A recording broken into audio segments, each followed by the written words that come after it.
I'm here again today with Dr. Terry Young, and he's one who has read widely and understands the second half. And Terry, you were just telling me a little bit ago about an interesting study that you're doing about the liminality. Would you talk about that? Let's capture this for our audience.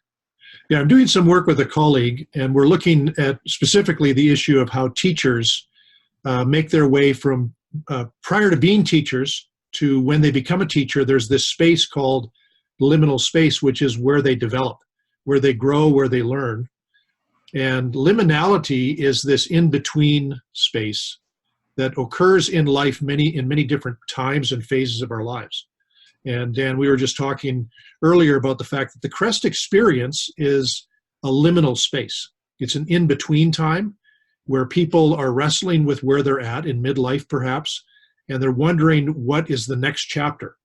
So between where they're at and where they want to be, it's a space of the in-between, and it can be quite disconcerting because that's where you're letting go of things, letting go of old ideas, old concepts of who you are, your identity, what success is about, what significance is about, and that liminal space is quite challenging. So this is a very good description of most people who come into CREST, and we begin to, once we trust and know who we're talking to, we've got great conversations about this very thing, that there's this sense that something's ending and the next one's not there yet, and you call that liminal space. Right, liminal space. And one of the findings, it's a little diagram that someone has drawn concerning now and then, or now and later, or today and the future. And this chasm that we need to cross, when we try to do this alone, the diagram simply said that there's the potential for what's called liminal depression, is that you just get into a funk about I'll never get through this. And that's because we do it alone. Liminal embrace is best done in community with others. Oh, wow. This importance of communitas, which is a deeper dimension than community. Communitas has to do with people willing with others to wrestle.